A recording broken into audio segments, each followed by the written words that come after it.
live right now. Okay, cool. So yes, welcome y'all to the Level Up program. This is the first training. This is the first training, so I'm glad y'all are here. Definitely looking forward to having great discussion with you all today, as well as seeing who else will join. What we know is we did have our mixer last week, and we did have that opportunity to connect. Some of us did, and I'm also imagining that some more people would possibly be here on this day as well. One thing I want you guys to know before we get started is the camera that we have, I am looking at directly right here. But when I look at the computer, it's right over here. And so, if in case you're just like, why is he looking to the, I guess that would be to your left, is because I'm looking at the computer just to look at you guys' responses and so forth. But we are still figuring out the best way to make this happen. One, for the sake of it being recorded well, and then two, for us being able to have an interactive classroom experience. And so, again, I'm glad you guys are here. The first thing I wanted to do, if we can go to the slides, is to have a bit of just again, check in and introduction. Again, for anyone who is here, who wasn't here before on Friday, or and therefore would like to know the other folks who are in the room. So what I would love for you to answer is one, your name, the name of the organization or the cause of the organization that you are that you want to create, and then the last thing is how was the weekend for you? How was your weekend? And so I'll actually get started just so to break the ice. So again, my name is Jermaine, of course with the Level Up program. And this weekend was long. And while it was intended to be restful, it was actually very busy. And while there wasn't the stuff that we had to do, there were things that we wanted to do. And the reality is that it all took a lot of energy and time and coordination and effort. And that actually was pretty draining as opposed to restful and energizing. But I am glad that I did go to the carnival on Sunday. We did see, I went to a birthday party on Monday morning for my aunt who turned 80 years old. So that was also awesome. And then, of course, the basketball games we were able to watch. And I can't honestly recall what we did on Saturday, but Saturday was also one of those days that was pretty busy. So I would love to pass it now to Alkeisha. Alkeisha, can you check in with us? Good morning, everyone. My name is Alkeisha Porter. I recently just started a nonprofit called KWAL, and it stands for Keeps Walk of Life. Um, my ultimate goal was to connect with the community and provide services to them to help them make money, which is cleaning up their own neighborhood, and along with other activities. I'm trying to start my own basketball league as well. That's pretty much it. And then my weekend was pretty cool. I was able to spend some time with my brothers and sisters, and we normally don't do that. We went to a park with our kids and just barbecued. I was on the grill a little bit, and I had I had some fun. Nice. Yeah. So pretty much, and I'm still like finding my way and finding my journey with my nonprofit, but I know what I want to give back and what I want to do. I just got to put it all in works. I'm still kind of like all over the place with it a little bit. Right, right. Completely understandable as well. For the next person, looks like Candace. Candace, can you check in with us?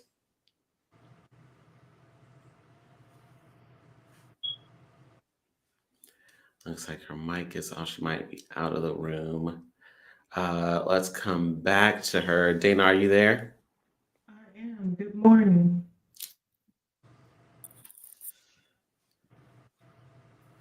Awesome. Yeah, Dana, can you check in? Just let us know again how you're doing. I'm sorry, how your weekend was, but also let everyone know your name as well as the organization you represent. Well, yes, absolutely. Good morning again. My name is Dana Cheatham. I'm the founder and executive director of Total Woman Empowerment.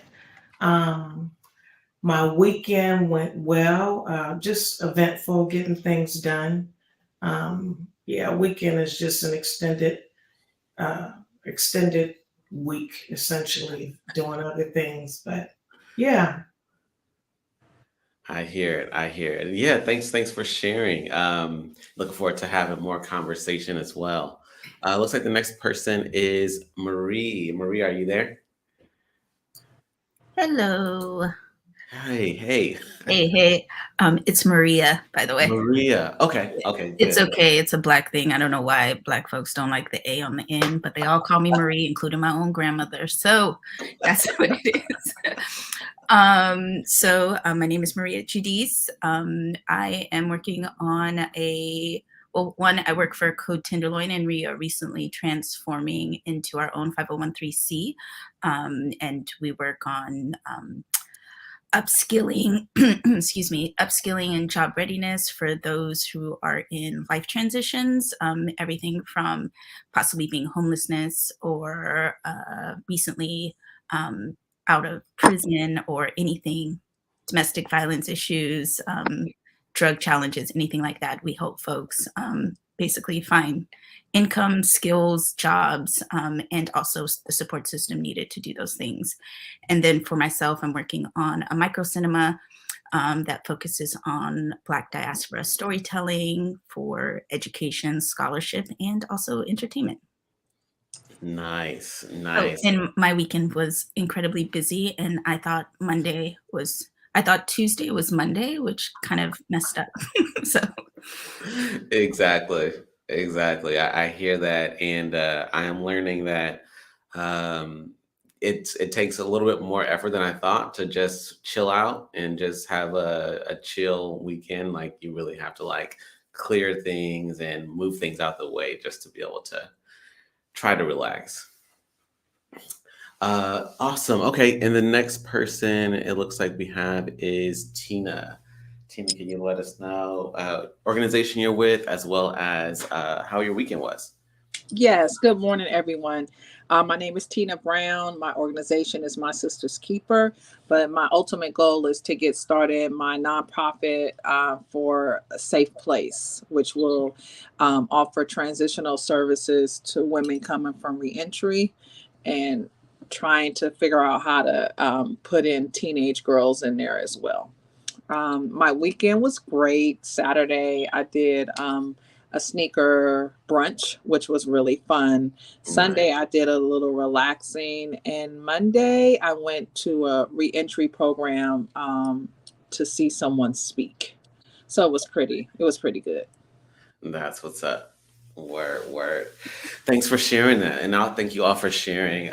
Honestly, expecting a few more people. So we'll see, one, if they can chime in and connect, but then two, also the very reason why we're doing it on the video, have the camera going and so forth is because we know that some people won't be able to make it, but we do want to have it recorded for that. For that purpose. With that being said, the next thing I wanted to do, if you can with the next slide, Naya, is to connect about the book. So I brought this one up, one, because of its ability to challenge us more than it is just a whole bunch of information. There is a lot of activities, practical application that this book does suggest, and if you will, assign. And I definitely have seen differences when reading the book, when applying what the book is suggesting and highlighting about my time, my energy, my organization, my schedule, and so on and so forth. And so, with all that being said, I definitely wanted to allow us to engage in this book, but also engage in other books as time progresses as well, because there is great information. And more importantly, when we are apart from each other, which is going to be the bulk of the time, we do want to be continually learning while in the program, even if we're not in a training session per se. So with that being said, I do know that some people mentioned in the WhatsApp group. Let me actually throw that out there. I believe, well, yeah, I believe everyone here is already in the WhatsApp group. If you're not, you could type in the chat and we can make sure that we get the link over to you. But for the folks who do have the book, I know a lot of them are on the way too. So just by, if you can, I don't know if you guys could do thumbs up or shows of hands at all, but who already has the book? Who has the book? Let me ask that. I don't know if they have that Zoom option. I don't think they have the thumbs up. Yeah, Unless I'm missing it. Maybe just drop it in the chat. Maybe is that helpful? Yeah, exactly. That'll be good. So yeah, if you could type in the chat whether or not you have the book, also whether or not you've cracked it open, was able to read even begin the first chapter or complete the first chapter.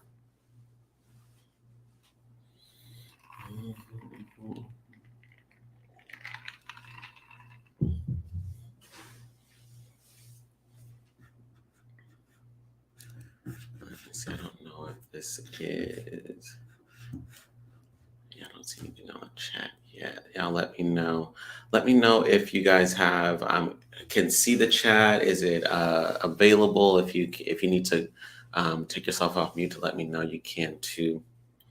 We're all in the chat right now. Really? Yeah. I don't see that thing.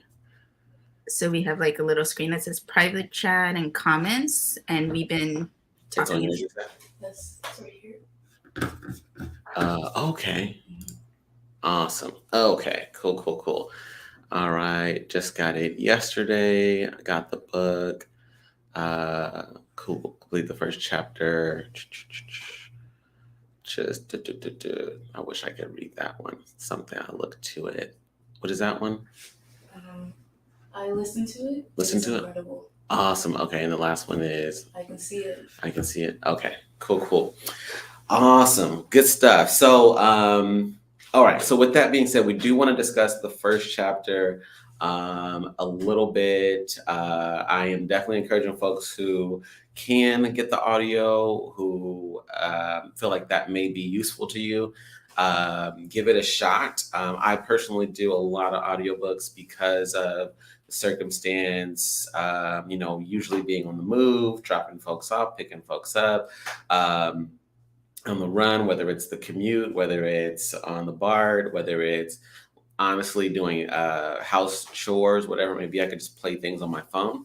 And so that's an option if you don't, have the time necessarily or don't have the habit of at least taking the time to sit down and read something on a regular basis. So with that being said, I did take some notes from the first chapter, and I did want to, let me ask that. Did anyone actually read the introduction at all too, or did people just jump to the first chapter? If you could either voice it or put that in the chat. I read the introduction also. Okay. Cool. Awesome. And so yeah, the one from yesterday, I'm sorry, the first thing is the introduction. And the introduction really just gets into his story, how he started to employ as well as learn about habits himself, how effective habits could be in his own life from experience, and how that ultimately led to him creating the business, website, newsletter, as well as, let's say, speaking engagements, potentially conferences and things around habits and around making great habits, and the benefit of doing that for himself. And then it goes into the first chapter where he starts talking about habits, just, if you will, an overview. What I love, and it'll get into a whole lot of other things throughout the book that I look forward to also discussing, because it does evolve. There are many angles that we can take in order to set up as well as implement great habits for ourselves. But before I jump way ahead of anything. What was something that stood out to you for the folks who did get a chance to look at the first chapter and or introduction? And we can voice that. Yeah, we don't have to do that via chat. One of the things that stood out to me, I've actually read the book before. I actually read books on habits a lot because I seem to always drop out of my habits. So reading the books helped me kind of jump back in. But one of the things he said probably like got me a little fired up was that winners and losers both have the same goals, but the winners have a different system than the losers. And that made me kind of drop back in to be like, oh, really, it is about the process. It's not necessarily about the finish line. And so just thinking about that, like changes the big mountain that you see in front of you. Instead, you just see the small steps in front of you. Right, right, right. I hear that. I love that part too. One thing that on that that stood out to me too. I like what he said about goalless thinking. He said true long-term thinking is goalless thinking, and he basically brought it up through the question of um, if someone set a goal and they focused on their goal the whole time, would they have better or different results, or let's say better or worse results than the person who just focused on the habits? And he was saying that it's better to be more focused on the habits than it is to be focused on the goal, because even when we hit goals, and I've been here before, I don't know if anyone else can attest to it, hitting a goal can actually be something that stops us from continuing, stops us from getting to a new place, because the goal was the end, if you will. And because of that, sometimes that can stop us after having achieved it. Even sometimes go back steps, if you will, I would say backtrack, because now you're not as motivated to be in shape, for instance, to pursue a different goal because this was the one. It makes me think about conversations we've had in the last day or so around the Heat versus the Celtics. And the question is, do they want to just beat the Celtics? Was the goal to beat the Celtics? But a larger question that my mom brought up was some people just want to get to the NBA. So they're good once they get a jersey and a hat and take a picture with the owner of the team, and they can pretty much be fine after that. But there's folks who go, okay, I got here, but this wasn't either the end goal, or more importantly, I don't have any intentions of stopping the improvement that I was on that got me to this place. And I want to see where, if I continue to implement these habits and practices, where that can take me on my journey in the NBA. So that was a whole question. Would anybody else like to chime in or say anything about the first chapter or introduction?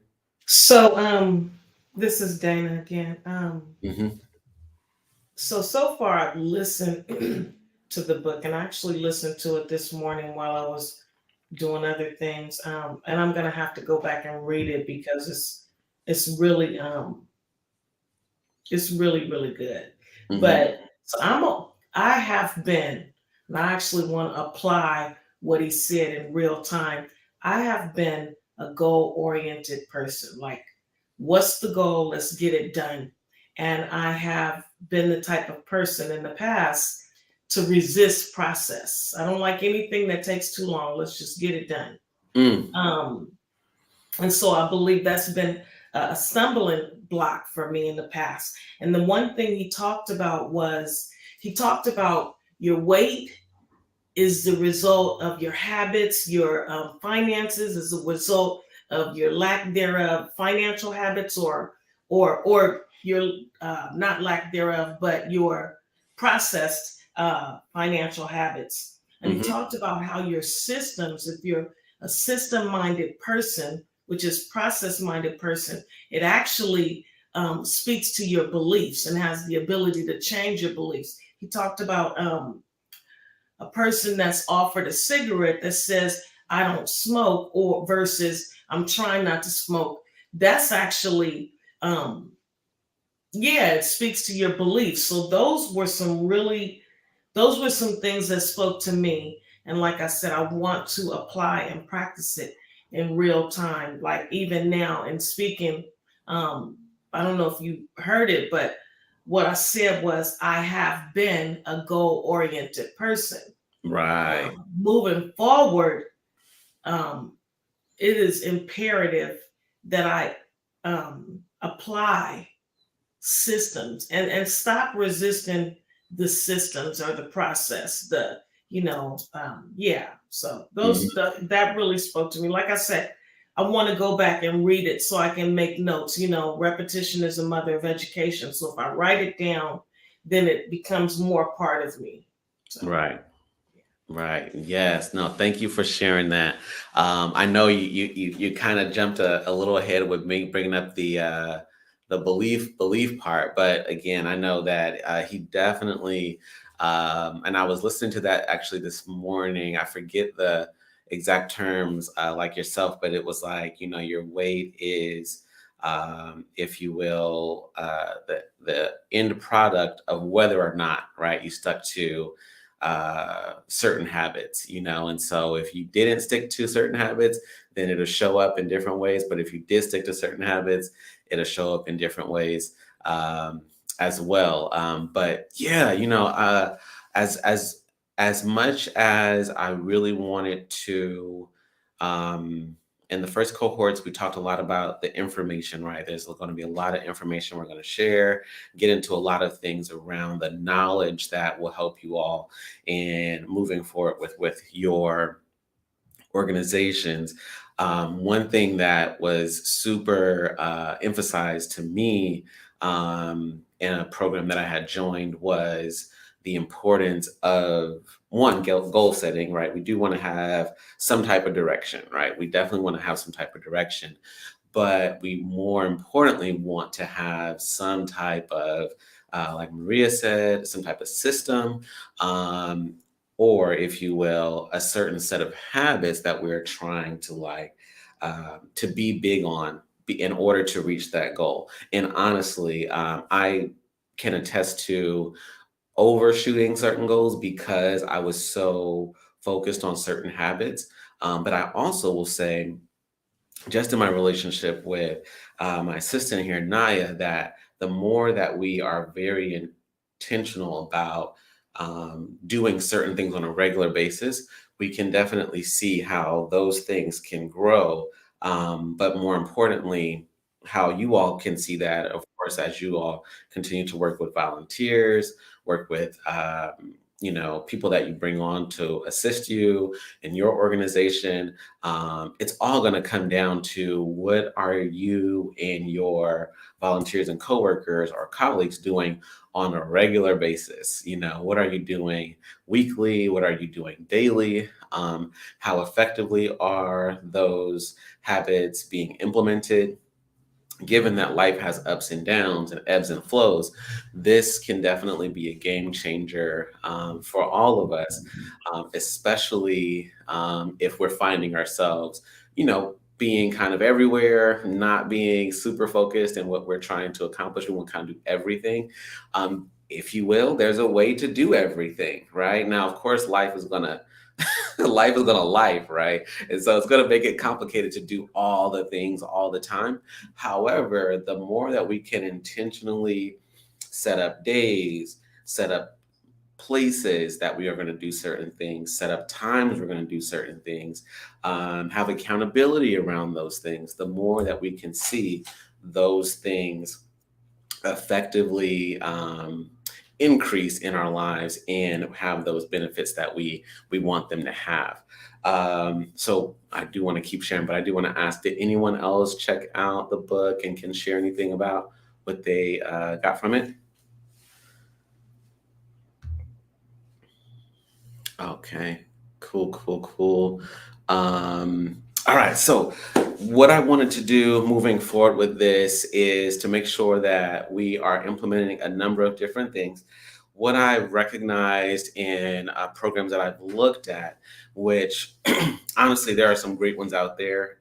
There are folks that are doing some great work around helping folks who are, doing entrepreneurship in any facet. Of course, ours is more focused on the nonprofit organizations and those being built. But nonetheless, a lot of information, a lot of groups are out there to help folks. And what I recognize is how the incredible emphasis on business, the incredible emphasis on the organization is great and begins to alienate other parts of not only, I would say, ourselves, but at the end of the day, it can actually pull us away from at times why we're really doing what we're doing, what we want to experience in the meantime with our own lives, right? What we are, who we are, how we want to feel, how we want to be and show up, if you will, on a regular basis. And so I did want to take some time on the front end to give us some time to focus some energy on that, especially as we talk about the atomic habits and implementing things that we want to have in our lives, right? What I know we could do is immediately jump into, okay, this is what I'm going to do different around administration tasks. This is what I'm going to do better around in terms of, reaching out to folks and outreach for my organization. And we definitely want to have habits around those things, but I don't want it to be skipped, overlooked, or minimized how important it is for us to have habits around our internal, or I would just say our well-being, period. Because it definitely can take it can definitely take a back seat to all the things, whether or not we're just talking about the program, but of course in life and our relationships and so forth, a lot of times our personal well-being can be the last thing that people in our jobs are very concerned about. And so with that being said, I did want us to focus on that some today. Naya, can you bring up the next slide? Maria says something in the chat. Okay. Let me see. What did she say? Because it's so small over there. Well-being is very important and must be prioritized to reach goals. Right. Right. And so can you just elaborate a little bit? Because I'm pretty sure you're kind of like, man, like that's so important. What makes you say Yeah, that? I was gonna say that when you were talking in the last one, but I wanted to give other people a chance if they wanted to chime in. But all this sounds really great and sweet about systems and habits and goals, but especially as Black women, and when we're very involved in our communities, like well-being does take a toll, and that's because everything does get done, but it does get done as an expense. So thinking about, I never believe in balance. And so I try and really say, like, what can I achieve today and what are my priorities? And really at the base of every priority is well-being. Like if I don't have sleep, if I didn't take my vitamins, if, I have health issues that I'm neglecting because I'm taking care of community issues or other issues, it just doesn't work. And so I've really, really made, like this morning, I woke up at like 7 o'clock and just focused on just meditation and exercising. And it's not like huge exercising, but I do like stretch and I do like simple like push-ups and all this kind of stuff. And it just puts like more energy in my system. So I have energy for the day. And I have a really long day today that goes to about like 9 o'clock. So how do you do that day when your day starts at like 7 a.m. and ends at 9 p.m. and you have to give 100% at each place? And I find like protein shakes, having a balanced diet, not drinking too much alcohol, and like, yes, I'm at this age also where I can't stay out all night and I can't drink everything I want to drink and I can't eat everything I want to eat. And I think all those things come into play. And especially when we talk about mental health too, right? Like our mental health comes into play, and really the biological is really important to keep that mental health like stabilized, and then to also give and share and do all the things that you want to do with your community. Right. No, that's real. That's real. And I've seen it. I've seen it not only in my personal life, different organizations, whether it's at church, whether it's at work, whether it's at home.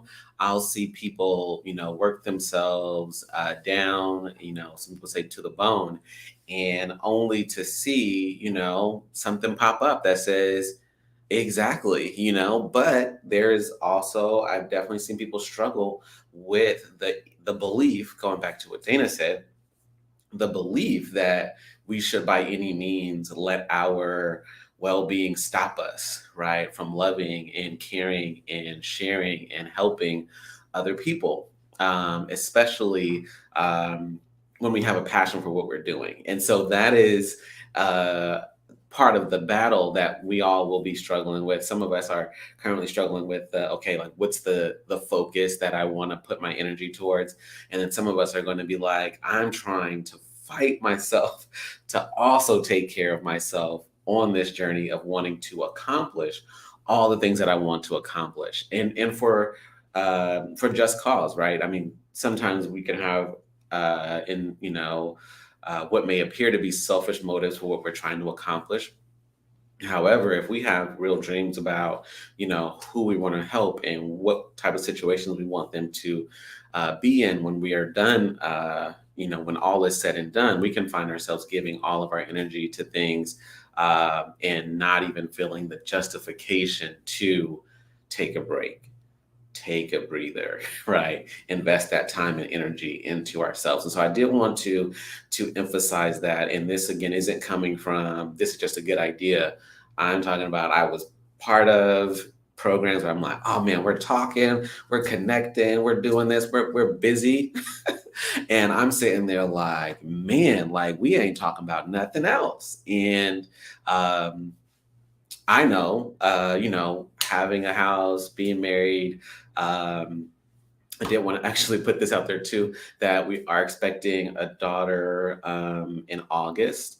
And so I did want to throw that out there too. It was like little raise the roof, but at the same time, I know that August is like right around the corner. So we'll be making sure to prepare ourselves for when that does happen with regard to the program.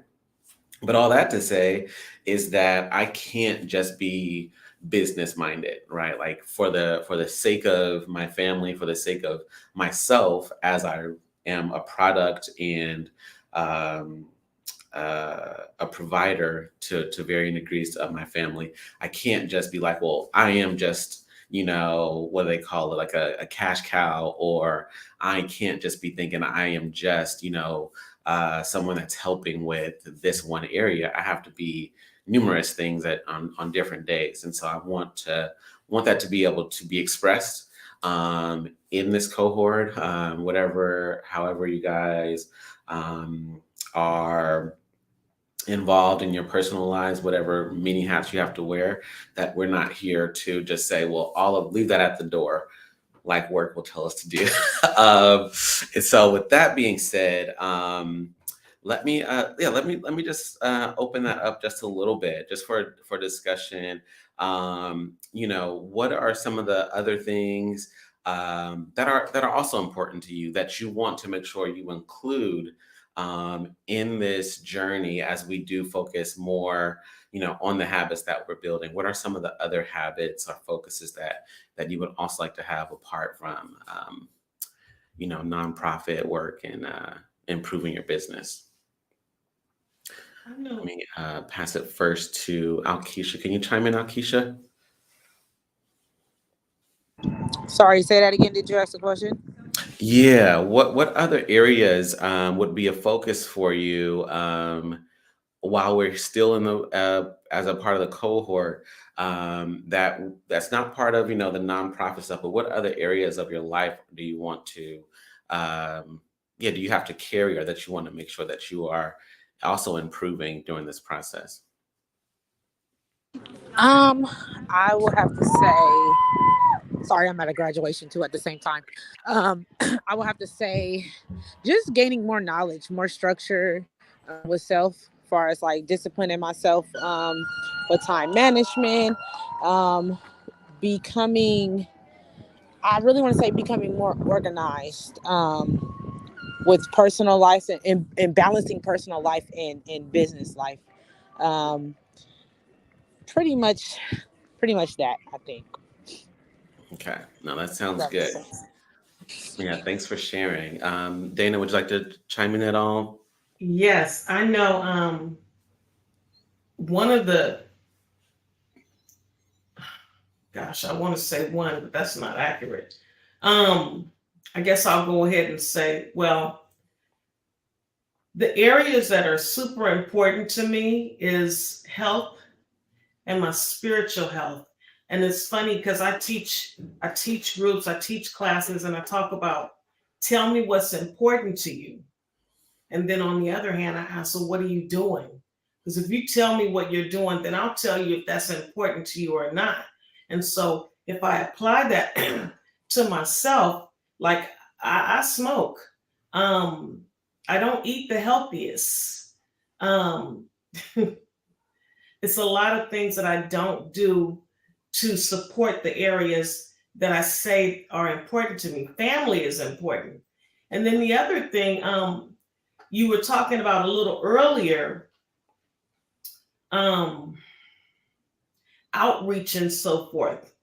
I struggle, and people wouldn't know it. They wouldn't know it to engage with me, but I have social anxiety to the 10th power. And Mm. so you relate.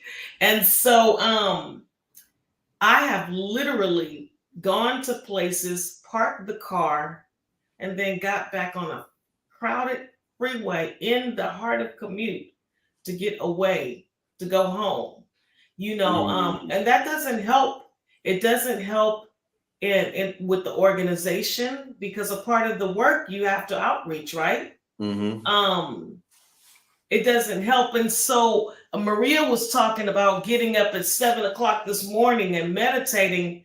And for so long, I got a yoga mat. I got a little boing thing. What do you call it? A bowl. I have all of the, All the you know, stuff you need. I'm in the contemplation stage uh, of moving forward. But again, going back to the book, what is a small habit that I can incorporate to bring about that goal versus, the system versus the goal? What is one small thing um, I can do consistently and not because I write this little list and I say, okay, I'm gonna do this for a week and then I'm gonna do this for a week to get myself there.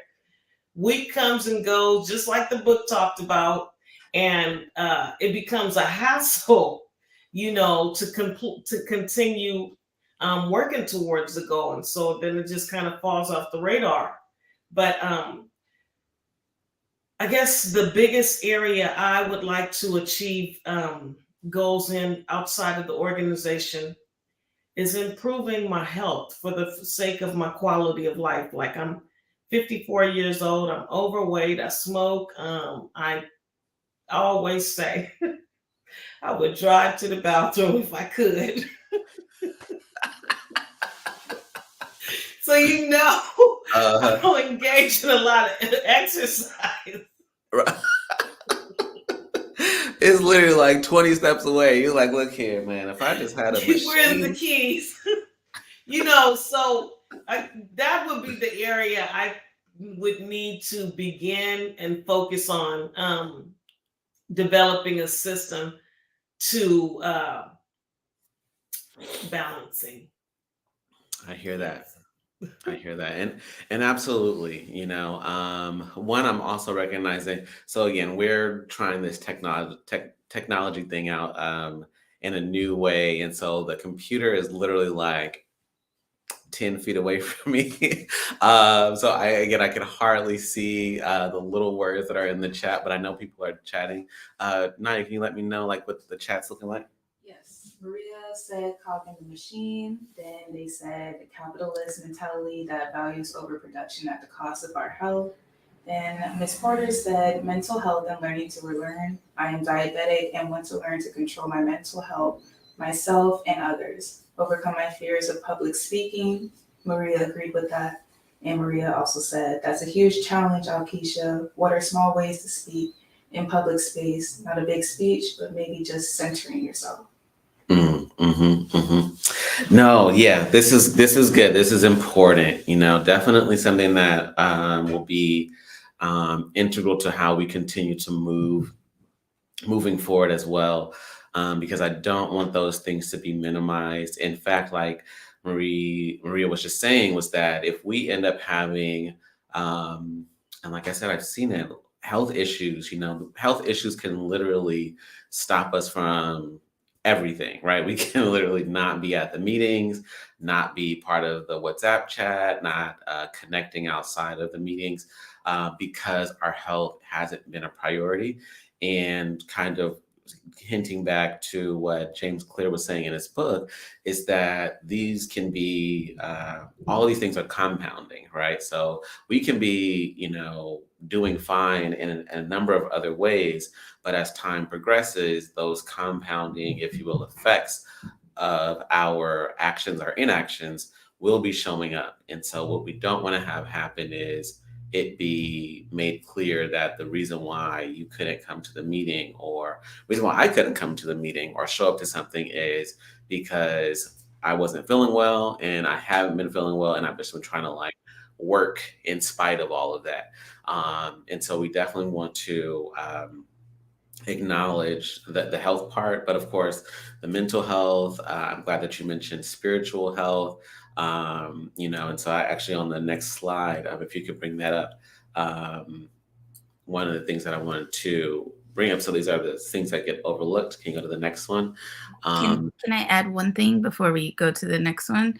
Sure. This is just for Dana. I just heard something in a different book that was really important to me, which was at the root of every habit is the desire to change that habit. And I think that desire piece is really important.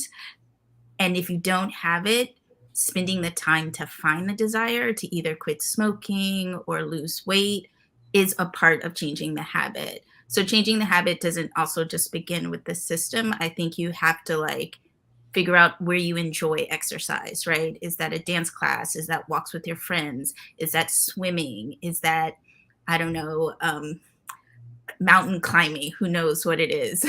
But also like being less hard on yourself to create the desire by just like putting the yoga mat out before you go to sleep, tripping over it, and then sitting on it in the morning for 10 minutes. And then a week later, maybe you do some stretches, but you started it, right? And I think we're so hard on ourselves that we never create the desire. And I will say, like, I've been doing yoga for like 25 years. So for me, I love yoga, but I never used it as when I got stressed out. And now I started to use it as a real mechanism to help me de-stress. And that changed, like, I had to change however I thought about yoga, right? I had to change, like, oh, it's not just about being cute and stretching and, turning upside down. Like, it also has this whole balancing effect for me. And I also have social anxiety. And it lets me know, like, you're safe, you're okay. It's because it's a place where I take that time with myself. Sorry to like take up time, but I just wanted to like, throw that out there, that all these habits to like start to change a habit seems really monumental. But if it's just that really tiny thing and also tricking yourself into changing the habit, like, oh, you put this mat out before because you wanted to use it. So now it's in my way. So now I got to use the yoga mat. I don't get to hide the yoga mat under my bed because that's probably where it is right now, right? Like it's in a place where you don't even see it. So. Yeah, in the corner.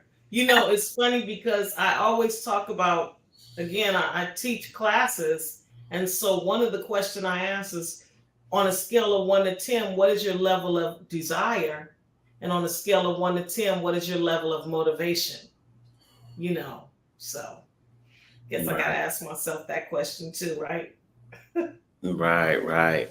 No, that's good. That's good. And again, what's great, I'm glad that Maria, you mentioned that too in the beginning, is that reading the book, but also reading other books about these types of things give us that reminder, give us that little push, that nudge to refocus our energy in acknowledging our our systems and what is going still that we set up, 2, 3 weeks ago, 2, 3 months ago, 2, 3 years ago, and what we need to get back to, what we need to change, what we need to alter, whatever it may be.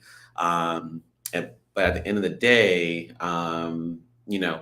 this is definitely going to come up to more in the book. And I found a lot of benefit in that personally after first reading the book about, like you just mentioned, setting things up, if you will, setting ourselves up for success in a number of different ways. So yeah, again, back to the slides. Again, our spiritual health can be one of the things that gets overlooked. Our mental health, our relational health.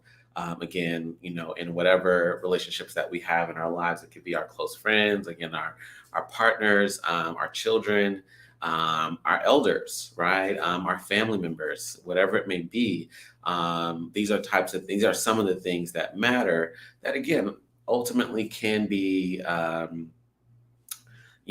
put on the back burner during a program like this. And I definitely want us to acknowledge that. So when we do take those time to set goals, I think it is definitely reasonable to mention, and I'm trying to do better with spending time with, so on and so forth. I'm trying to do better with this.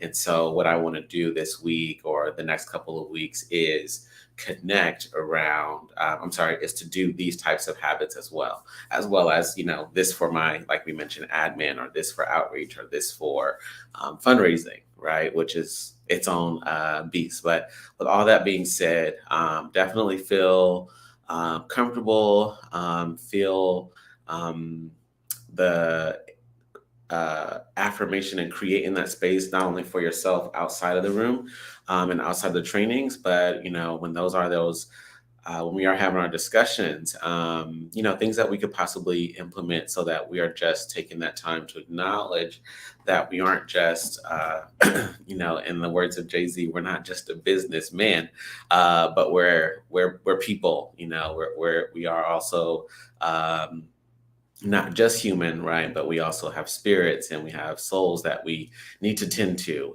in this whole process. One thing that I experienced about 3 months ago, I went on a retreat, and I literally wasn't planning on going on it. Heard about it, talked to my wife. She's like, "Yeah, it's all good. Enjoy yourself. Go ahead." And it brought up the conversation. When was the last time I've even been on a retreat? And it brought up the same question for her. And we were both like, man, it's been a minute, because with all the things that we do, and we, to some degree, pride ourselves for being like a really like out there, I want to say out there, I want to say active, really active family, meaning like we're always doing something. Like if there's something going on, we want to be part of it. If there's fun to be had as a family, we want to have it. If it's something good in the community going on, we want to be there. But a retreat, we were like, dude, like I ain't been in a retreat. And I would, for myself, 2023, I would say probably the last one was maybe 20, like literally left the city was probably like 2012. But I may have done an indoor retreat, which was just like everybody came in and took space and just was silent and quiet for a number of hours on a Saturday. I think that may have been like 2016. Nonetheless, that's like 7 years ago, right? And so I did want to throw that out there. When was the last time any of you have taken that time, literally went on a retreat, got away from a number of things? Because retreats kind of are, it's a little work, it's a little busy, but it's not, supposed to be a heavy lift. When's the last time you guys have been on a retreat? And if you could, write in the chat, and Naya can let me know what's going on in the chat. I go on a retreat every year to North Carolina, to this place called School of the Alternative, where I'm on the board and I teach there. Nice. And it's in the woods, and my phones don't work, and the internet is really spotty, and I have to pay attention and be present. But I also get to work, which is really hard during the year, on things that I'm trying to expand and and really develop. And there's not really a lot of like experimentation time in my life and a lot of like playtime in my life. So it's a place where I'm with a bunch of like artists and community builders, and we just play for a week. And then I help build the school throughout the year. So it also gives me like this extra understanding of what a dream kind of nonprofit space when you have land and nothing costs a lot of money, which is not what we live in San Francisco, but like what it costs us to run the school is really nominal. And what we can do with having, I forget, like it's like 6 acres of land that we're on. It really is a dream. So it's nice to like get out of this like, you know, place where everything is really expensive and costly and running at a very high volume to a place where things are running a little bit slower and you're able to be present and able to build stuff from scratch and really see a community come and help and really not be overcapacitated with that help. But also it's like a lot of international people there too. And that's been really helpful. And I would also say every year I say like, I don't think I can go. And then I kind of just force myself to go because after I go, I'm like glowing for the next 2 months. Mm. And it's just been important space, even if I'm not like this year, I wasn't super active because I said like I was super wiped out from last year. And I just said, I'm not teaching this year. I'm going to do operations and that's it. And so I just do my operations 2 days a week. And then for the rest of the time, I kind of spend time to myself and like attend the other classes. And that also is helpful. I think sometimes just like showing up as you are is a part of the journey instead of expecting yourself to always, you know, be at 100% and do 100% and give 100%. Like sometimes you have to say, I'm here. I only given 50%, even though I know everybody else is given 100%. Is that okay, guys? See you next year. Give you 100% next year. Right, right. That sounds dope and amazing. And I love the consistency, right? Having and I love the fact that you have that struggle, which is an honest struggle of saying like, I have to push myself to do it all the time because my natural inclination is, well, I have to do this, I have to do that, I have to do this and do that.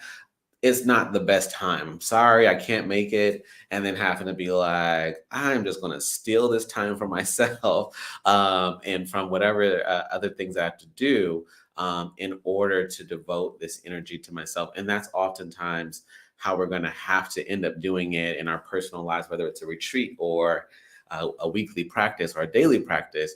We have to literally go, you know, I know that everything in me is telling me like, do the other stuff. But I'm going to intentionally steal away and take care of myself in this way. Nye, is there anything happening in the chat? Yeah, Maria recommended a few books. They're all on Audible. It's The Power of Habit, The Craving of the Mind, Better Than Before, and Hello Habits. Nice. And I'm glad you mentioned it too, because again, I'm not sure if it would show up on the video. So yeah, definitely take note of those books there because it again, establishing habits will definitely help us reach our goals, but and also just helps us overall in doing the things with our time that are really important. When we think about it, when we take the time to set aside time to think about what we want to take care of and what needs to be taken care of. Anyone else? Last retreat you've been on? Last time you really taken time to just get away from everything? I just recently went on a retreat, amazing retreat, 2 weeks ago. And I actually, like you, Maria, I give myself retreat time. I have to. It's my time. I've given to everything else in the community and family and everything else. So this is all about me.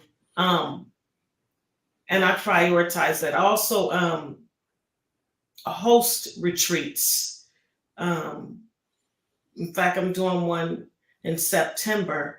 But one of the things I took away from this last retreat was my self-care is connected to my ability to craft. Like I love to get in my left brain and do crafting. And a lot of times it becomes, I get lost in it. So I have to do it more than once a week because I'll start a crafting project. And again, I'm that event person. So I want to get it done right now. Puzzles never worked for me because I could spend days literally doing the puzzle until it's done. But I have to challenge myself to not allow the thing that gives me pleasure to become a burden, because then I'll start, because I'm a giver. That's my personality is to I'm a giver. God has given me the gift of giving. So I love to give gifts to people, and I'll sit there and do a craft, and it'll be intentionally for someone, and then it somehow becomes a burden because now I've committed to giving all these people things, and now I have to do it, and it's no longer my self-care. So yeah. I hear that. I completely hear that. I actually just started, I'll say that, just started working on these hats. I started doing this last year, and it definitely gives me that space to create and to, be in that space, totally zone in, zone out, and just create and continually use that side of my brain, if you will. And I love that. I love that. And I definitely relish in those opportunities to do that, which of course is difficult, when having a family, work schedules, other things that I'm also trying to do and want to do with my time. But definitely, I took some of the steps necessary to sell them, and it has been so much harder to do it because it's not just a matter of having a good time and just being to myself and with myself, but it's this pressure of timing. It's also this pressure of this would be great for me, but would it be great for them, right? And just the mental stress that comes along with delivering a product, honestly, when for myself it wouldn't be a product. It would just be something that I would like to wear, whether it has flaws or not, right? A lot of the hat makers that I've seen are people, where the hats aren't crisp, and that's just what it is. Whereas I know I'm going to run into and have run into customers who are like, oh man, like it has to be just like this, and I'm like, yo, like I have to maybe like put out some disclaimers and just be like, yo, like it's not about to be like, perfect, because you're gonna kill me. Trying to make it great to whatever standards you have is just gonna take out all the fun and joy out of the whole process. And so it is definitely a game changer when we try to the word I want to use, I guess, when it says like commodify our creative time and energy that we want to put into something. And so, yeah, I definitely hear that. And yeah, we might have to pull back a little bit from trying to create something for people and not just do it for ourselves. Anyone else? I know, Candace, you want to chime in at all? Any retreats you've been on recently by chance? I haven't been on any retreats. I've been on vacations though, and it's been a while since I've been on a really good one. And so I was just telling myself this week that I need to plan something. So yeah. I hear it. I hear it. And so, is that to say no retreats, let's say period, no retreats in the last 5, 10 years? What would you say is the last one you've probably done? Yeah, I haven't done a retreat Mm-hmm. at all. Yeah, no. Mm-hmm. And I think I wanted to go on a spiritual one this year, but I haven't locked it in yet. Mm-hmm. So yeah. I hear it. Yeah, no. I know for me, cost has been one of the issues. One of the things that has allowed me to do it when I was doing it or have done it is because I was part of a program organization that was doing this with and for the youth. And so it just was, if you will, a byproduct that I was also in the woods, right? Where, around campfire, sometimes it's just the adults, in order for us to not only get a break from the kids, but also to sometimes even just like discuss things amongst ourselves before we get back to work anyways. But those are sometimes the ways that I've done it. But yeah, it comes with campgrounds that people have to purchase or rent out for a number of days. And then there comes the food costs and the transportation and so forth. So usually it's a heavy lift, and so they're pretty pricey. But I will definitely be taking some more time to devote some energy to that, at least annually. I hear that. Because it can be something that can definitely ground us again in why we're doing all this stuff. Check our priorities, what they've become, because life has a way of changing our priorities, based on circumstances and situations we experience. And so to be able to get away from all of it and go and reset, if you will, is a great thing for us when we do have the time to do that. Anything else in the chat, Naya? No, there was a link for School of the Alternatives. Okay, cool. All right, so for the next slide, can we pull that one up? Cool. Oh, yeah, let's go to the next one. Yeah, because we have actually just talked about more resources. Okay, cool. So a couple of things I did want to talk about moving forward. I know we have like a good hour left, so I won't be touching on everything. But in each cohort, I do make an effort to talk about devoting time to ourselves, who we are, what we're trying to do ultimately. Even this question about our whys have come up too. When I was working with Mr. Waters, when he was still with YCD, he brought that up as a very important exercise to talk about our whys, to get connected to our whys, because it can actually, like a retreat, center us back on what exactly we're trying to do. Because, visionaries, we be having ideas, so we could be super into this for our very concrete why, and then see something on the bus one day, or see something while we're driving, or we hear something somewhere and we're like, what else I need to do? And by the end of the year, we have 3 other directions that we're trying to go, and while they're all coming from us, they can actually be a little bit off center from what we're really trying to do. But because they were heavily inspired, whether it be a circumstance, a person, something that we're going through, something that someone that we love is going through, we can find ourselves going in more directions than we initially wanted to, but definitely can find ourselves going in more directions than we needed to. And so we'll touch on that in just a little bit as well.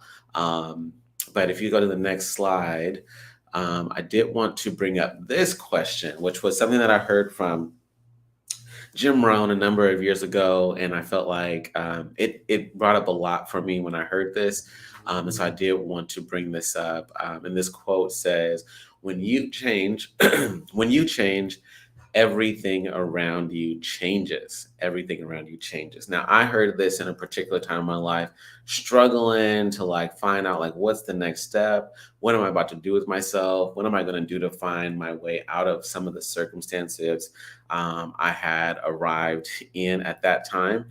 And this was one of the quotes that stood out to me, because I wanted everything to change, right? I wanted everything to change. And so I began to think, okay, what do I have to do to start either procuring or ensuring that these changes do happen in a matter of time?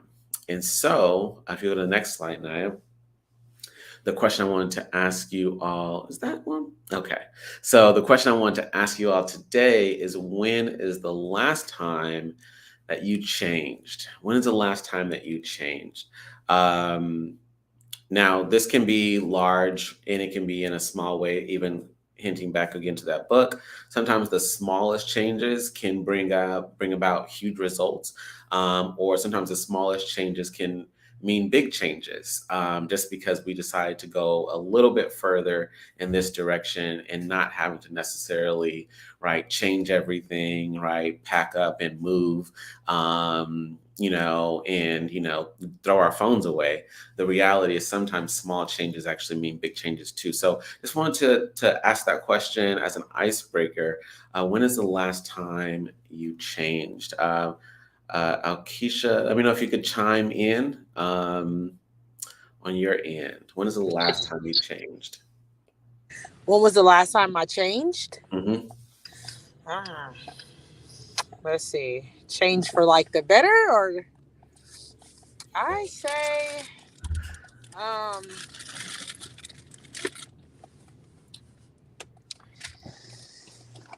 crap. This is a hard one, honestly. Mm-hmm. I think, okay, so I've been noticing like a lot of the children around the community. I'm usually like super hard on them because I don't understand like their depression, right? I don't understand they don't want to do something, or they say they can't. Like they say, I have so much anxiety from going around others or just being in a store. Like I don't understand it. So I feel like within the last year, I've been a little bit more sensitive to that. I've been learning how to be more sensitive to it, even with my own son, like with his emotions. Growing up, I didn't have that, so we didn't know what those things were called, like anxiety and just overall being depressed. Like we didn't know I didn't know what those was called in my household. We didn't really um deal with those type of things, but nowadays it's a little bit different. So I feel like I've gotten better with being more sensitive and learning to like listen to them and not really um give them so much of a hard time. um so I want to say I guess I changed a little bit in that area, becoming more sensitive to others around me and just the children in general, just relearning. That's when I'm and earlier when I put that in there, learning to relearn.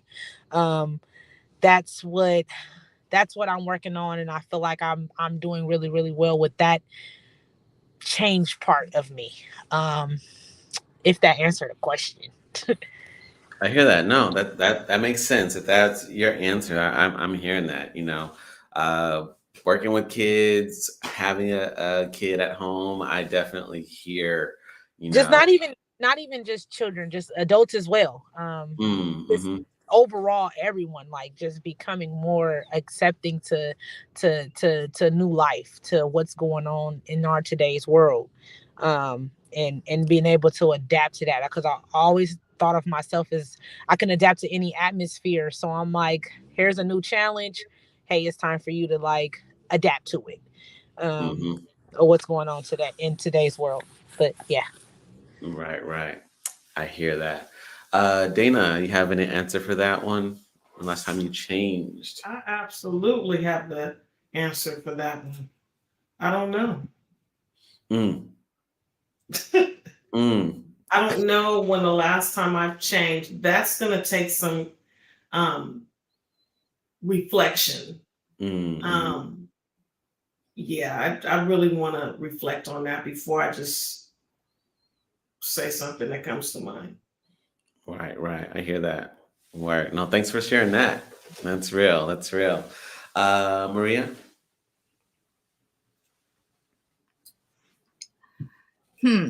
This is a great question. I would say, like, for me, I'm very conscious of changes in my life, ones that I choose and ones that really force me into some massive transformation that I really didn't even know I needed.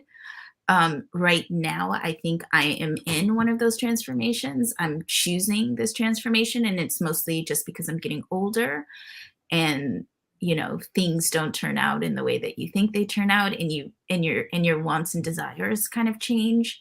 And so I've really been probably for the past 25 years in a very like high octane, type A, overproductive kind of space. And even though, yes, lots of great things have happened, and yes, there are successes, I just don't imagine for the next like 50 years I can go at that speed. So I've really been trying to figure out like, what does the next, what's your next life look like? And of course, I'm not dead or anything, but I think we have a hard time. And I think for me, especially, and even I'm thinking of like my mother and all the mothers in my line, how have a very hard time with change and really want things to be really the same and stable and comfortable.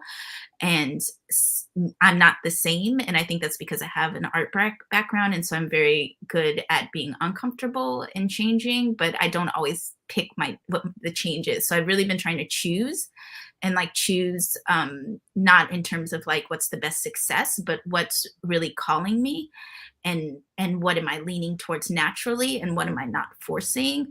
And I would say that I think part of your question was like, what changed around you? And this change has been going on for probably the last 2 to 3 years. And I've lost almost every person in my life Mm, because of this change. And some people are pretty vocal about it, just like, hey, you're not the same person. You're in this like hippy dippy kind of mode, blah, blah, blah. And I'm just like, I don't know. I'm happy. I'm chill. And all my health issues are really like getting taken care of. And mm, so I'm also seeing new people show up in my life in a way that I've been asking for, and feeling like a lot of the support that I was lacking is showing up, and I've been really accepting that support. And I think I can't remember who said it, but maybe it was Dana. But I think there's also a piece, or maybe it was you, but I think there's a piece about us wanting to be in places and be loved in those places. And when we don't feel that love, we don't really articulate it. And so we force ourselves to be there, and then we develop anxiety around that. And mm, I've just been like not doing that. And I mhm, know that sounds like, so then what are you doing?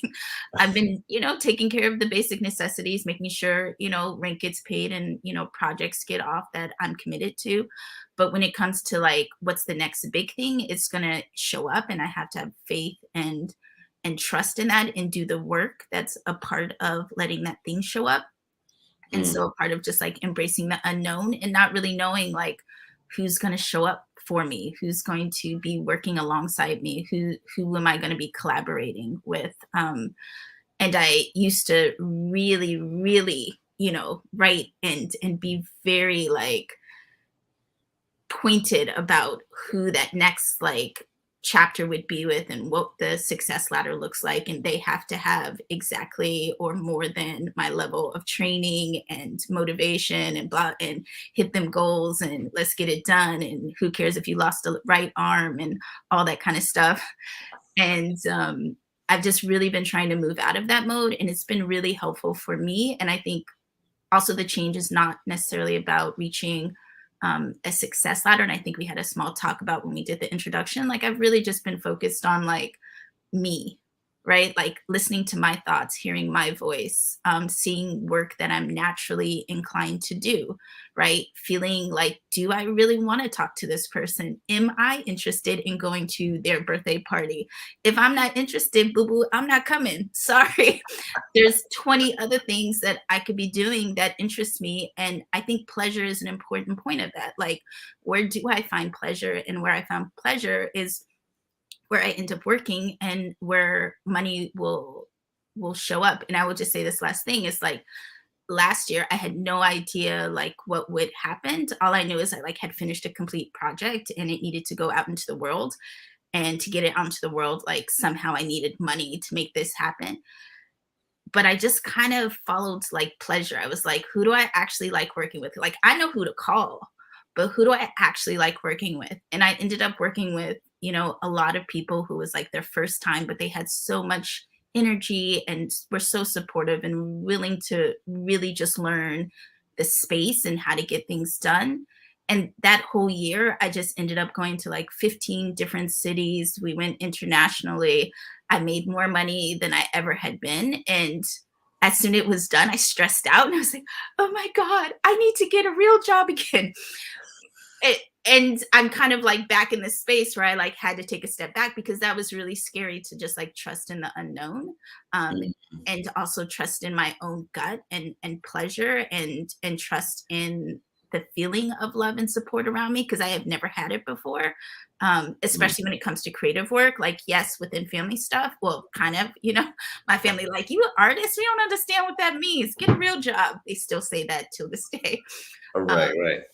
but I think that's a part of it. Like I think for me, like the big change is like trusting myself and trusting the universe. And that becomes habits, like not being around people who don't trust themselves. Mm. Word, word. Well, one, I want to say thanks again. Thanks again for sharing that. It's bringing up this. I was literally at a book club last Wednesday, and it brought up the conversation that we were having. Brought up the book. I think it's called Pleasure Activism, but it really spoke to this need for us to surround ourselves with not only the folks but also the activities that we find joy in. Which is funny because there's a part where, you know, in the land of the free and the home of the brave, that we're like kind of like expected to do that anyways because we're so free. We're supposed to do whatever we want to do. But speaking to this very point, we recognize that the grinding um, culture, the necessity at times to grind, quote unquote, means that we will be in places that we don't want to be. We will be working with folks we don't want to work with. We'll be doing projects we don't want to complete for the sake of getting ahead. And with that being said, we know that um, there are other ways and other paths that we can take that may not have the same results financially, may not have the same results career wise, but nonetheless will probably have more results at times because it is so much more connected to us and who we are. That it gives us more results than sometimes the financial or career goals could give us themselves as well. And so, definitely hearing that and acknowledge that and loving that this is all being brought up. So, just one of the other resources, Pleasure Activism, I think is the name of the book. We could check into that even sometime. Um, as well, but I definitely want to acknowledge that, you know, there are changes that we do make and are making, and these changes do impact other areas of our lives, right? They do impact other things that we are trying to feel, other things that we're trying to experience, other relationships that we're trying to build. At times, these things just come together because of a certain change that was made. And these changes sometimes are big changes because we fought hard for them. And sometimes they're changes that we actually didn't want to have happen. And now we're in a situation where everything has changed and we're seeing the gifts, right? We're seeing the present, the blessings in that change that was able to occur, even though it was completely, completely against our will. I did want to give Candace a chance to chime in if you did have something to say about change.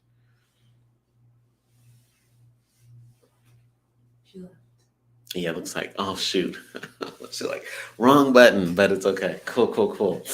Um, yeah, she's coming back, it looks like. Oh, my bad. I was in a chat and then I It's all got good. kicked out. It's all good. um, I don't know. I noticed my first change about 6 years ago when I was embracing motherhood, and then again in the last 4 years when I went back to school. And what I can say about it, it was very uncomfortable, but very needed in those times. The shift, the relationships, some of them letting them go, um, and it was all about me as a person. It wasn't about nobody else, just taking accountability for the person I wanted to be and who I wanted to become and who I needed to be for my kid. And so even today, when I still see the results of those changes and me constantly changing and shifting, and I embrace it at full speed, because if it didn't need to be done, then God would wouldn't be allowing me to go through it. And so, and it has been rewarding. I see the payoffs. And so, to anybody who's going through it, I know it's uncomfortable, but the rewards are there on the other side. So that's what I offer. Right. Thank you. Yeah. So honestly, we definitely want this to be one of those opportunities where change is happening. Of course, it's one reason why we joined the program, for change to occur. So definitely want this to be a space that helps generate change in our lives and in your lives. Um, and definitely want to see how that works out, and what exactly becomes of those, especially as we intentionally put forth certain effort, not only towards those habits, but of course also receiving what we also offer one another, just by being in the same space, right? Sharing our thoughts, sharing our experience, sharing our resources that we do know about and heard about. This can be one of those spaces that can definitely bring about change as well. Dana, did you have something you want to say? I did see your hand. Yes. After thinking about it, I do remember the last time I've changed. That was probably a few months ago, back in June.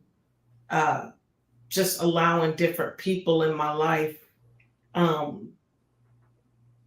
And that has brought about a great change. Matter of fact, it's brought about relational change, an employment change, entrepreneur, burst of energy and spirit, a hustle drive, if you will. Um, yeah, yeah. I can't say that the change has been altogether great.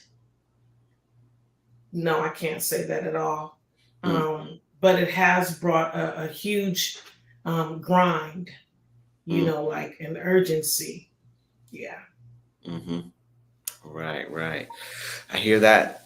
As well. And again, we all know that we have times where we do grind, have times where we have grinded, and so it's definitely going to be and has been a part of our experience, depending on what the situation calls for, right? Sometimes it's a grind for our health, right? Sometimes it's a grind for relationships. Sometimes it's a grind for career. It just depends on what we're trying to accomplish and for what reasons. Naya, let me know if you can go to the next slide. A big thing that I just want to acknowledge is 7 areas of life. It has come up. I think the first book that brought it up to me was the 7 Habits of Highly Effective People. And in it was just acknowledging that there are these areas of our lives. And honestly, before reading that book and looking at similar books, I wasn't thinking about all the areas of my life, right? I was thinking about community. I would honestly say, a lot of my energy was devoted to, what I was trying to give back, what I was trying to offer, where I was. A big part of my 20s was spent actually in church. And so, whether it was outreach, whether it was, quote unquote evangelism or quote unquote missionary work, a lot of my energy was dedicated to giving, honestly, giving and giving and giving. And therefore, when this stuff started to be important to me, I was really taken aback because 7 is a lot. So, like, honestly, I was like, I am thinking about them and God, but them again. And apart from that, I'm not thinking a whole lot about these other areas. But they've all kind of just been showing up. Okay, like, so what are you going to do about me? Because you can't just be focused on 1 or 2 areas of your life and everything be taken care of all the time, right? Or everything be taken care of without any intentionality around these different areas. And so I know that there it says career, financial, spiritual, physical. It's what's that? The one in the yellow. I can't see that one from here. Intellectual. And then there's family and then social. And so when I first brought this up to the cohort, what I recognized is when I just typed in 7 areas of life, it was always different. Like, there was for intellectual, it may be mental. For intellectual, it may be education, right? For family, sometimes family and social are meant to be in the same area in some people's 7 areas of life. And then when it comes to spiritual, sometimes spiritual isn't on there, right? Sometimes spiritual just goes back to mental, or sometimes spiritual will go back to emotional. And then sometimes financial would be under the same space as career. And it'll be discussed like, oh, well, if you're taking care of your career, you're going to have money. And if you're going to have money, you're going to, spend it, save it, invest it, whatever it may be.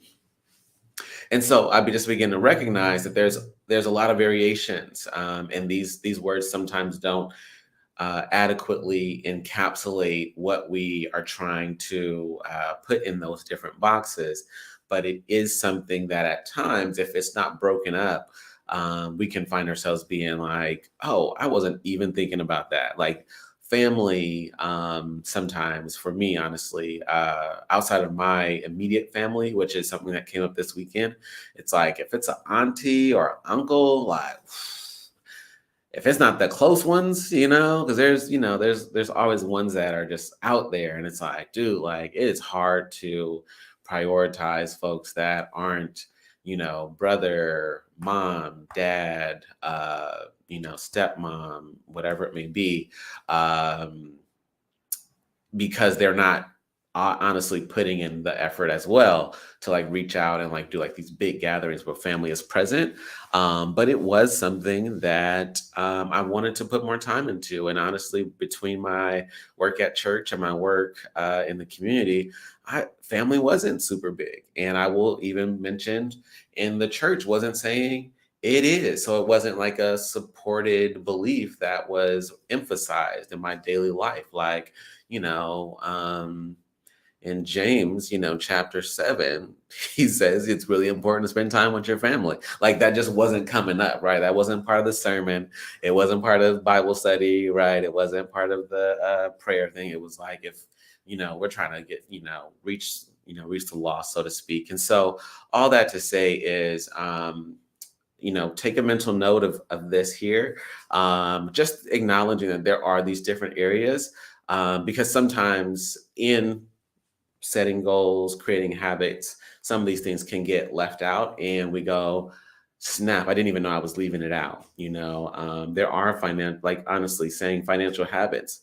For some folks would be like, that's actually kind of weird. Like, what do you like? I'm not clear on what a financial habit is exactly, or I'm not clear on a social habit I want to, or put energy towards. I want to hang out with people I want to hang out with, but am I reaching out to people that I haven't reached out to? When it comes to the money, am I spending it the way that I really want to, or am I just spending it however time, asks me to? Naya, let me know what's going on in the chat. Right now, it was Maria that was recommending the pleasure activism as well as the immersion strategy. And then Dana wanted to know who the author was, and Alkeisha Porter wanted to know if these recommendations can be sent on email, and I will send them afterwards. Cool. Yes, this is good. So With that being said, I will acknowledge that these discussions can continue to go on. I wouldn't say, well, we're just looking at one book, like don't bring up no other books. If y'all want to grab another book, I mean, honestly, especially if it comes to chapters who aren't taking like a whole lot of our time, if we want to check out some other books or discuss other books while we're here, I'm totally open to that because I got a whole bunch of books on my phone. And so there's a bunch that I've read. There's a few that I'm already reading right now, and wouldn't mind picking up other ones. So let's definitely continue to move in that direction. But yeah, just wanted to point that out. Let's go to the next slide. We're going to be here till 12. And so before 12, we do want to talk about some goals. Let's go to the next one. And then we'll wrap up around that time. Next one. Okay, in the next one. So we did want to talk about the who. So one of the questions was who, so I put in the questions as basically who, what, when, where, why, and how of our lives. And so the who question comes up. And the question around this really gets into who we're hanging out with, how important it is that we associate with the people that we're associating with, how important it is that we acknowledge who we're attracting, also acknowledging who we're attracted to, but all the who's, the people, the names and stuff that come to mind, the relationships that we have built, the relationships that we want to maintain, but also the relationships that we are seeking to build as well. I'm definitely just acknowledging that on this path of building, whether it's a nonprofit or not, that people are going to be integral to it. People are going to be accelerators. People are going to be one of the reasons why it works. It happens. It comes together. And we definitely don't want to minimize the importance of our associations that we, one, already have, but then two, that we can possibly build on our journey to bringing this vision to pass. If we go to the next slide. And so one thing that I've noticed is that there is community that we can be building, not only in person, but also virtually. I have been the recipient, if you will, of many things virtually because of the communities that are out there, that are available, that are sometimes free, but sometimes they're not, honestly, right? I'm part of communities that aren't always free. And I will even say some that aren't cheap. But I will say that being part of communities, both physically and virtually, is an opportunity for us to grow a lot, to gain a lot, to learn a lot. And this is definitely meant to be one of those spaces, right?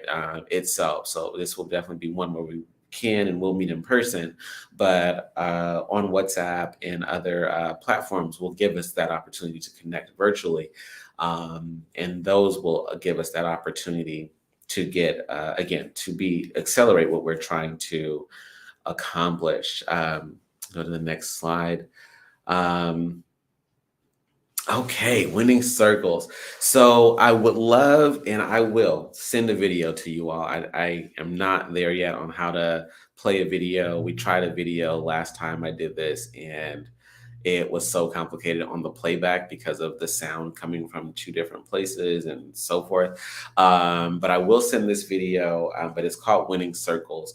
But it really just speaks to the importance of connecting with the right people, to allow a great thing to happen. So the speaker, his name is Eric Thomas.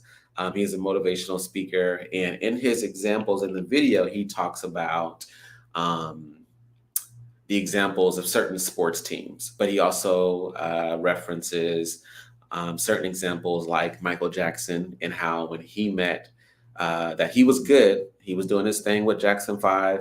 But when he connected with Quincy Jones, that the game changed because Quincy Jones was off the hook.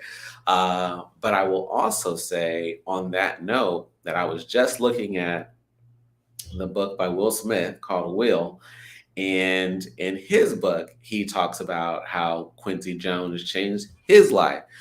And so I think it's just important that he talks about not only how Quincy Jones changed his life, but he also brings up his winning circle that I think came about when he started. Honestly, he has a few winning circles, but one winning circle that he particularly brings up in his book is when he did the movie Ali. And when he did the movie Ali, he met someone on staff, if you will, that was connected to Muhammad Ali that was going to teach him how to box. That was integral to the success of his following movies because of how this person moved, but also how other people on the set moved. And they were like, dude, if we connect and stay connected, we can apply our friendship, our relationship, our collective philosophy and energy to these other projects, and they will do amazing because we're doing it together. So everything I think from I Am Legend to what else was there? I think Hancock was also after that one. And I want to say The Pursuit of Happiness, but I may be mistaken in that one. But all that to say is that they intentionally stuck together and worked together. And because of that, they saw, I even want to say, exponential success because of those connections. And it wasn't necessarily just a matter of networking, so to speak. Oh, I know this person, he can like hook me up. But it was, we are working together and our energy is making some great things happen. Let's apply this in these different spaces and see how this can improve those projects as well.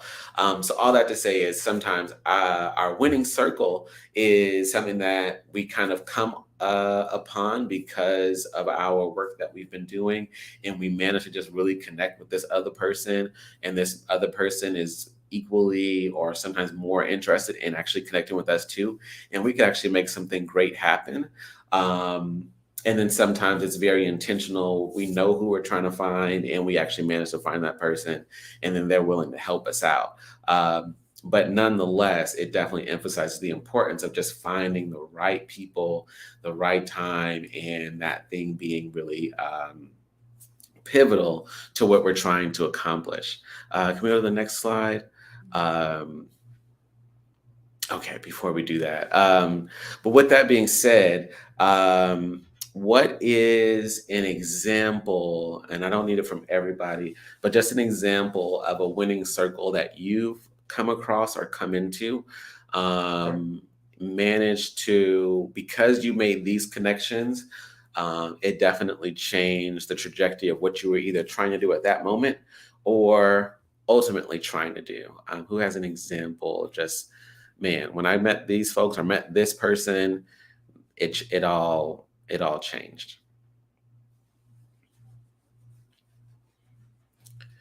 Anyone can chime in.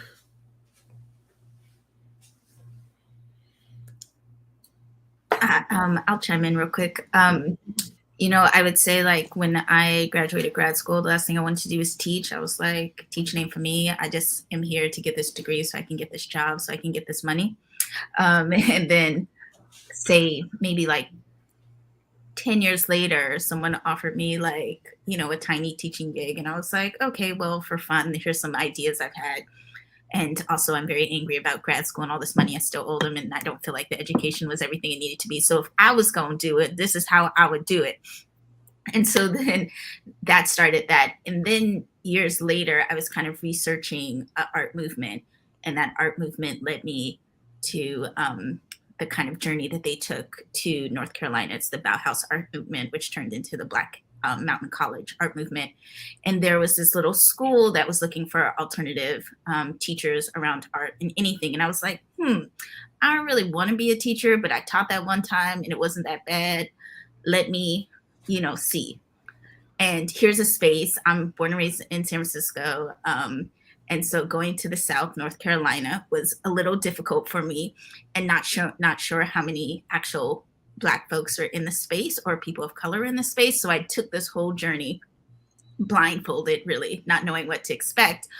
But it ended up being something that has lasted for me about 6 years now, of going to this space, meeting these people. And it wasn't just about the North Carolina space, which also was really beautiful, that I just never had connected to, but also all these people coming from around the world encouraging me to do this thing. And through that space, I'm now teaching a class that I created in my grad school.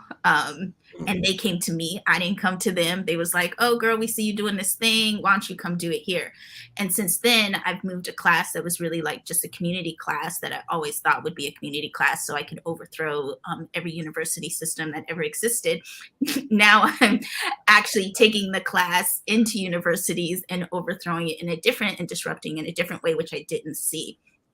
And that was because I just let go of my own somewhat of my own biases, but also expectations of what it should look like.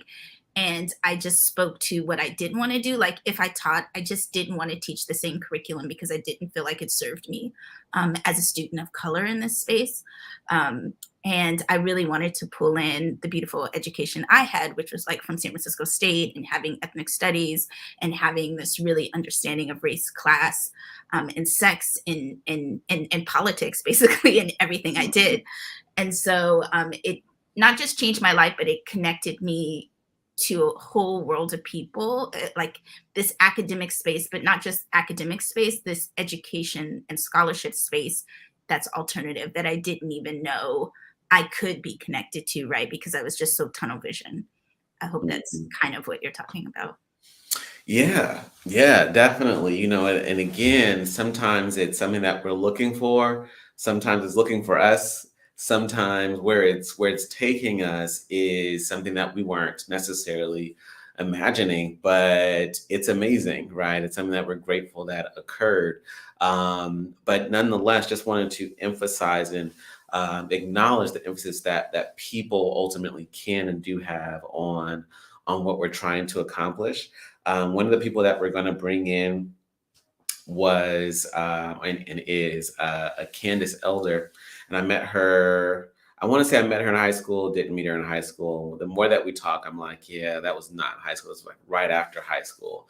But at the end of the day, she started an organization that really started from community, really started from connections and just creating conversations amongst friends, inviting people to come in and have these conversations alongside friends, and a number of questions arising from that, a number of, what we need to do's arising from that, and then a number of committed individuals saying like, let's do it, let's make it happen. Let's allow ourselves to allow this to manifest, if you will, into the physical, rather than just being ideas and conversations that we're having. And now she has a nonprofit organization that's been around for I want to say about 5 years, with the help of fiscal sponsors, and got her 501c3 literally like a couple months ago, if that. But nonetheless, has been doing this work that has been taking, quitting the job, getting a grant here, getting a grant there, having to stay focused on the path, getting connected with other folks. But all that to say, one thing that she emphasized to me and us in our discussion was the importance of community. That, it was great that they had a desire to do something to impact lives in this particular area. But had it not been for the people that were around, the people that knew the other people that could help out and make some things really come to pass, that it wouldn't just happen just because she had her own ideas and she was grinding. She was about that life. She made it happen. She stopped making excuses, whatever we want to throw out there that, the personal development area or genre will throw out and say, it's you. The reality is that she's acknowledging it was us. If I didn't have these people, if I didn't have these people show up and this community show up, these things wouldn't have occurred.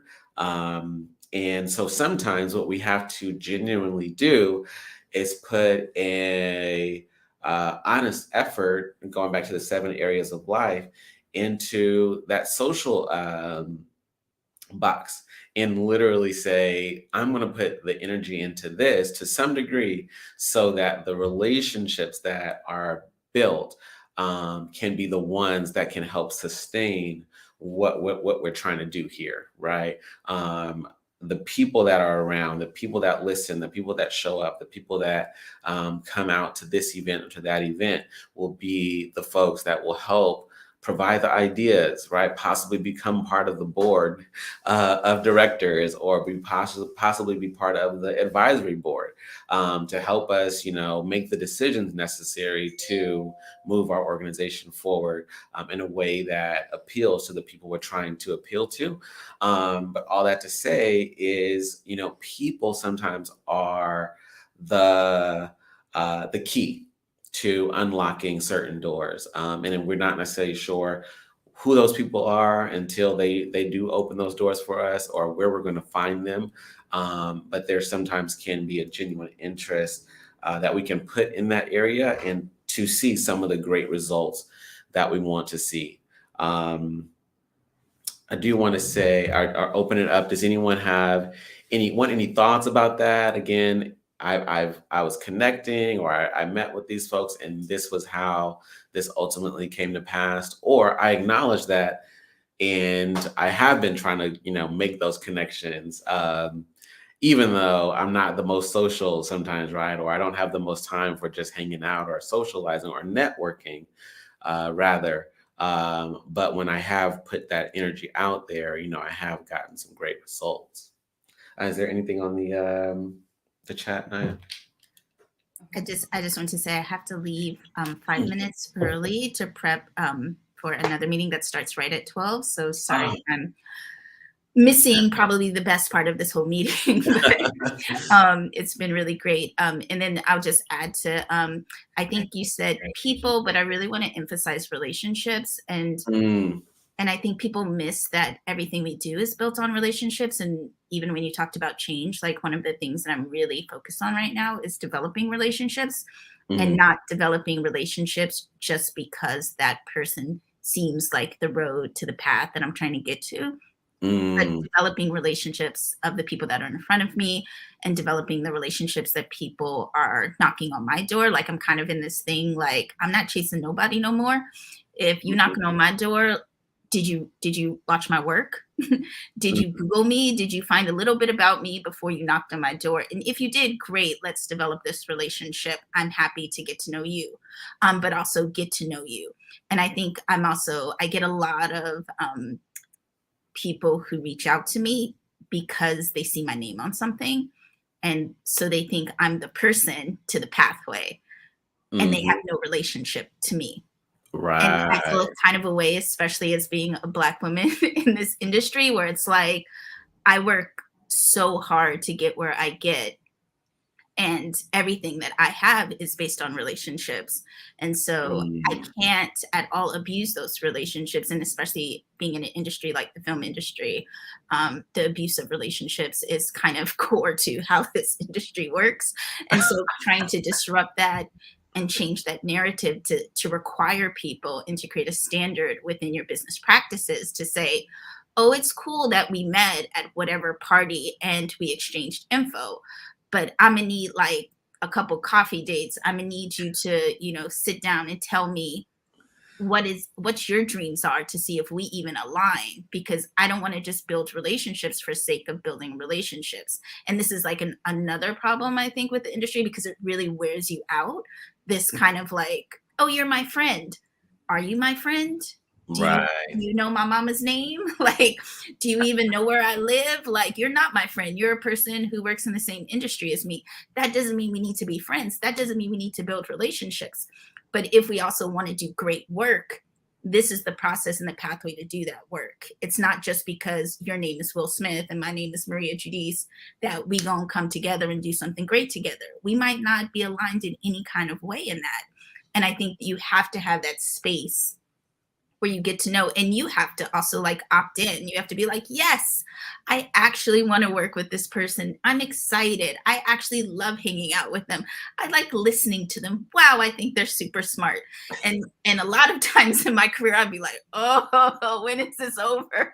And it's just Right. because they're the pathway to the goal, but they're not necessarily somebody you give two blah blah blahs about. I hate to be that person, but I just want to be real here. I think the real check in reaching your goal is really understanding like what is you getting up and jumping out of bed every morning to go do something versus you struggling and having resistance to get there. And yes, I grew up Generation X. You know, I do what I really don't want to do. I do that stuff all the time. But there's a place where you don't have to do it so much in your life, and you can start moving towards things and embracing things that you lean towards. You don't, this person doesn't have a career. They basically just do great art that you really like. And so maybe you should be collaborating with them, you know, and help them get to that space. And you don't need their name, right? Like you have a name. So you don't need their name. Or maybe there's this person that's a mid-level person. You know, I just think there's many more ways to create these relationships, and a better idea to think about like the relationships that we're creating. Like the people are there. You can, if you really want to meet Oprah, you can figure out how to do that. I don't know if she gonna put you on, but you can figure out a way to meet her. And that stuff, I see it all the time where I hate to talk so long, but I see it all the time where people have this thing and they're like, oh, I want to meet blah blah blah. And I'd be like, that's actually not hard. I'm like 3 connections away. I could probably make a phone call. And then they do it, and then nothing happens because they really don't know that person. There's Right. no relationship, there's no alignment. They don't even have a relationship offline, right? Like where they spent time to learn about that person, learn about their work, learn about whether or not they're aligned in what they do. They just know that they've got an Oscar and so that they should be working together. Um, Right. anyways, Right. that was my soapbox for today, guys. Well, what again? Thanks for sharing that. Definitely, I love that emphasis on that relationship part. And what I'll say, because I do know you have to go, what I do want us to do is just take some time to write down some goals that we want to hit. But I would even say, again, acknowledging the habits part, some habits that we want to implement. You know, I think that would even be more effective. And so I do know that we do have a chat. If you guys can just throw out some of those habits that you want to implement in the chat. And one, we'll be taking note of that, Naya, myself. And then two, when we connect within the next, actually, we're going to meet next week too. So when we connect again, we can actually share. This is, you know, what I was able to do in the last week. You know, to help each other stay accountable with what we said that we would do. And so just type in the chat some of the habits that you want to implement. You know, it can be small, right? And honestly, I think again, small changes sometimes are the biggest ones. Whether it's, you know, drinking more water, it could be again taking more time to read something on a regular basis. Anything around our health, right? It could be starting the project, right? So it doesn't have to be, okay, I'm about to do 15 deadlifts tomorrow, but it could be, I will make sure to walk. Just starting somewhere, right? To start some of these new habits. But definitely want you guys to encourage you guys to do that. And acknowledging some of the things for our organizations, you know, taking more time to plan our schedules out better could be something. For, again, the outreach part, acknowledging, you know, how we really are and how we want to show up, and ways that we can outreach online. I did want to just throw that out there for you, Dana, because don't get me wrong, being in person is key. but it's definitely not the only way that we can build a presence, get to know people, so to speak. I definitely received emails, direct messages from folks I do not know because of my online presence. And so definitely want to acknowledge that that's a way that we can connect and be connected with other folks, which is online and with social media and things like that. So, Mhm. in the comments, Dana said, I want to start the habit of meditating or just creating a space to connect my center. Maria said, giving myself 20 minutes for meditation every day to not just get up and jump to the work in front of me, but work on the work that's a priority to me. Mhm. Dana then said the goal would become conscious of my health. And then they said that was also good feedback. And then Alkeisha Porter said, my goals is to have more self-care days, take a morning walk, challenge myself to read more. I'm happy we picked up a book together also to become a life coach. And then Alkeisha said, so I can talk to the girl in jail. Mhm. Mhm. And Candace, make sure you chime in any habits you want to start putting into practice that we can check in about for next week as well. I think that would be just about everybody there. But yeah, so and definitely thanks for contributing your thoughts in WhatsApp. We're going to be again getting this content, make sure that it's all recorded, and then we'll make sure that we put everything, make sure that that's all available for you all too. And then we also want to make sure and see that if there is maybe one more platform where more things can be stored. I did want to put that out there that some of that will be on our Naya and I's mind, making sure that everything can just be in one space. But definitely let's continue to communicate on WhatsApp. And if nothing else, okay, we got Candace in there, but yeah, if nothing else, we can part ways. And again, we will be in touch on WhatsApp. So continue to chime in on there and enjoying the conversations we're having. Candace said, small steps towards action surrounding my project. Cool. All right. So we will be in touch. But thank you all for being here today and contributing to the conversation, sharing your thoughts and your experience. We look forward to seeing you guys soon. Y'all have a good one.